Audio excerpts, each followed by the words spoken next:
Olá, boa noite. Está no ar o Show Business, o mais tradicional talk show de negócios da TV brasileira. E no programa de hoje vamos receber a Adriana Alcântara, diretora-geral da Audible, o serviço da Amazon que tem movimentado o entretenimento em áudio no país. Nós vamos receber também Yuri Gricheno, CEO da Insider, marca online que bateu mais de 400 milhões de reais em vendas no ano passado. Eu sou Bruno Meyer e seja muito bem-vindo ao Show Business que começa em instantes.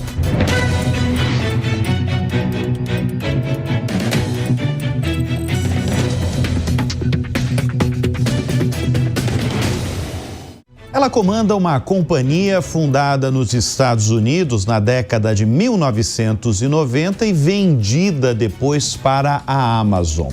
Aqui no Brasil, essa empresa tem levantado o entretenimento em áudio no país e esquentado um mercado que envolve desde narradores a técnicos. Nós vamos conversar neste bloco do Show Business com Adriana Alcântara, diretora-geral da Audible, o serviço de audiolivros, podcasts e outros conteúdos em áudio da Amazon. Adriana, obrigado pela presença aqui em nosso estúdio. Você tem ampla experiência quando a gente fala de audiovisual. Você já foi chefe de uma área da Apple, você já comandou uma área infantil da Warner e agora cuida de uma companhia que faz parte de uma gigante de tecnologia, aliás, uma das mais valiosas do mundo, mas focada não em vídeo, focada em áudio. O que mais chamou a sua atenção quando você recebeu o convite para liderar a companhia? Bom, primeiro de tudo, quero agradecer a oportunidade de estar aqui. Aprecio muito o teu programa, então estar aqui é um presente. Respondendo a tua pergunta, o que eu me perguntei é como é que vai ser o audiovisual sem o visual, né? E agora, o que me veio logo na cabeça é que eu comecei a minha trajetória como roteirista. Eu gosto muito de escrever. E aí, o escrever, ele é contar histórias, né? E eu acho que isso que os livros, na verdade, fazem, né? Eles contam histórias. Então, eu fui me conectar lá com o comecinho da minha carreira, quando eu fui roteirista. E foi uma surpresa, porque pela loucura do dia a dia, eu já estava numa dinâmica de ler muitos livros de autodesenvolvimento voltados para a profissão e tinha largado um pouco a ficção, que a gente acaba despriorizando.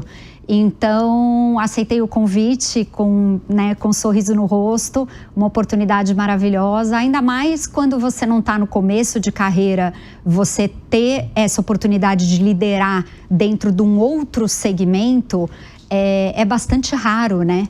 Então, tem sido uma jornada maravilhosa. E deixa eu chamar mais uma vez a atenção da nossa audiência sobre essa empresa, porque a Audible, ela foi fundada nos Estados Unidos por um jornalista. Você está falando que você era roteirista, né? Começou sua carreira como roteirista. Essa empresa foi fundada por um escritor e um jornalista e vendida depois para a Amazon de Jeff Bezos. Eu queria que você contasse, como boa roteirista, como nasceu essa empresa e o que você acha que chamou a atenção de Jeff Bezos para comprar essa companhia. Olha, esse jornalista adorava correr e você não consegue correr lendo um livro tradicional. Então, na época, a solução que ele teve foi escutar fitas cassetes e ele ficava extremamente incomodado que tinha que mudar o lado, né? E ele falou, nossa, eu preciso arrumar uma solução. E foi meio que nesse caminho que ele foi desenvolvendo e chegou-se no modelo que a gente tem hoje. O audiolivro, embora aqui no Brasil seja um segmento recente, né, eu acho que a Audible chegou para desenvolver um catálogo em larga escala em português que não estava disponível para os brasileiros anteriormente, que pede investimento, enfim. E eu acho que o que ele viu foi isso. Era um segmento onde a Amazon ainda não atuava, com muitas sinergias dentro do grupo, como os próprios livros digitais, os livros físicos, que é, né, um grande carro-chefe da Amazon, e faltava o áudio, né? Então, até porque toda a história da Amazon começa com livro, né? Exatamente. Então tem uma sinergia ali extraordinária com a companhia que esse jornalista... Qual é o nome dele? Don Katz. Tá. Não, e sem dúvida também, acho que como um grande, né, empreendedor e com a visão que ele tem, você precisa dominar todos os formatos, né? E eu acho que é isso que a Amazon sempre fez, né? Foi olhar as oportunidades e aos poucos abrindo esses leques. Então, tendo a relevância que ela tem em livros, tanto digitais quanto físicos, o áudio era um passo muito importante.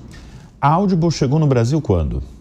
Vamos fazer 2 anos em outubro de 23. Quer dizer, é uma entrada aí recente. Bastante. No mercado brasileiro. Agora, a gente está falando essencialmente do mercado editorial, que tem grandes diferenças com o mercado americano. O mercado editorial americano é muito mais lucrativo, sempre foi, do que o mercado brasileiro. Simplesmente porque os americanos, e se você comparar sobretudo os franceses ou outros lugares, leem muito mais do que os brasileiros. Consequentemente, esse mercado ganha muito mais dinheiro. Como é que anda o mercado editorial no Brasil? As pessoas estão lendo menos, as pessoas estão lendo tanto quanto liam há 5, 10 anos atrás. Como está? Olha, de 2023 para 2024, a gente viu em pesquisas uma queda na leitura do modelo tradicional, né, do livro físico principalmente. Porém, eu acho que para contrabalançar esse número, a Audible tem muito a contribuir. Porque a gente vem porque na pesquisa, a principal razão para as pessoas não lerem tanto é a falta de tempo. Então, todo mundo gostaria de ler mais, mas não dá tempo. Isso é uma realidade brasileira ou é uma realidade de outros países também? Eu acho que no Brasil, como o audiolivro ainda não era totalmente disseminado e com os títulos mais relevantes disponíveis e etc., no Brasil isso aparece em pesquisa. Se a gente olha para os Estados Unidos, país da Europa onde a Audible opera, o áudio já está disponível há muito tempo, né? Então, tanto no hábito quanto na disponibilidade do catálogo. Então, um dos desafios que a gente tem e que a gente comunica muito é aonde que a Audible, de uma certa maneira, amplia as horas do seu dia. Porque enquanto você está dirigindo no trânsito, você não pode estar lendo um livro tradicional. Mas você pode escutar um livro da Audible quando você está correndo, quando você está passeando com o cachorro, quando você está cozinhando. Então, a gente amplia essas horas de contato com a literatura com possibilidades diferentes. E é ali que vocês querem ganhar espaço. Exato. Tá. Exato. Eu queria que você falasse para a nossa audiência como é que é a operação de vocês, como é que é o dia a dia de vocês e, principalmente, como é que vocês ganham dinheiro? Olha, a Audible é um serviço que tem uma assinatura a R$19,90. Nós temos, e com isso você tem acesso a 150 mil livros e 4 mil livros em português, o que é o maior catálogo já visto, né, no Brasil, na nossa língua. Nós temos, obviamente, para que as pessoas possam experimentar, a gente tem 30 dias grátis e 3 meses para quem é Prime. E a gente rentabiliza através dessa assinatura. Fora a assinatura, a gente tem alguns livros que são vendidos à la carte, então é uma complementação desse modelo.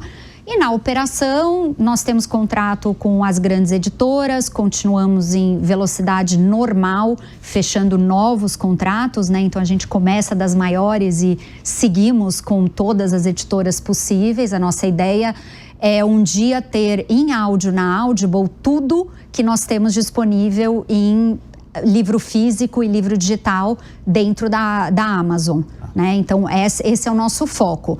Agora, até chegarmos lá, nós temos aí um caminho de produção né, que não é um trabalho fácil. Para você ter uma referência, normalmente 3 horas e meia e 4 horas num estúdio rendem 1 hora de finalizada. Isso é uma curiosidade que eu tenho. Como se faz um audiolivro?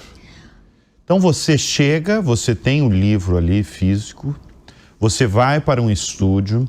Nesse estúdio, então, repete essa informação que você falou? A cada 3 horas... 3 horas de gravação... Vira 1 hora. Editada. Então, por exemplo, um livro que tem 10 horas editado, que você olha ali o tempo de escuta de 10 horas, provavelmente ele ficou entre 30 e 40 horas para ser gravado. Né? Óbvio que a gente também grava no máximo 4, 5 horas por dia, porque tem toda uma questão, né, de voz, e a gente segue produzindo na mesma velocidade. Eu imagino, você falou de voz, né? Eu imagino que faz parte do cuidado de um bom audiolivro a voz do locutor e do narrador, né? Sim. Porque não pode colocar uma voz, sei lá, uma voz muito fina, uma voz que faz o ouvinte dormir, né? Não, é igual você ter uma rádio, né? Você tem que ter um locutor que funcione, que funcione, né? Exatamente, não é? Isso pra gente é, assim, muito importante. E até a sinergia desses locutores com a própria obra que eles vão ler. Então, nós temos algumas obras que são lidas por celebridades, né? Então, a gente tem Maite Proença, Denise Fraga, o Lázaro Ramos... E dentro desse catálogo, a gente normalmente fez uma lista do que a gente queria fazer com narração de celebridades e nós conversamos e falamos, está aqui a lista, qual você escolheria? Porque a gente gosta que o talento tenha uma relação pessoal. Então, ele vai ler aquela obra com o olhar dele, com o carinho, com a dedicação. E tem até um fato engraçado, porque a Denise Fraga escolheu Orgulho e Preconceito, né? Ela falou, nossa, o livro é lindo, maravilhoso e tal. E aí, quando ela foi ler, ela falou, nossa, por que eu me coloquei nessa cilada? Porque o livro é escrito com uma narrativa invertida, com frases muito longas. Então, é um livro difícil de narrar, né? Então, ela falou, a gente estava até na Bienal, num painel, e ela falou, não, eu achei que eu não fosse conseguir. E aí eu falei, a gente queria pedir que você lesse um pedacinho no painel. Ela falou, eu vou fazer um desserviço se eu tentar aqui agora. Então, assim, é um trabalho muito específico. Claro que a gente tem ampliado as possibilidades de atores, locutores, que são profissionais que não atuavam nesse segmento e podem atuar, né? Então, é uma oportunidade também de desenvolvimento da própria cadeia criativa como um todo. Posso polemizar agora? Claro. Vocês não vão colocar a inteligência artificial para ler os livros, né? Para ler como se fossem os autores, narradores, apresentadores. Então, tem muitas camadas nessa questão.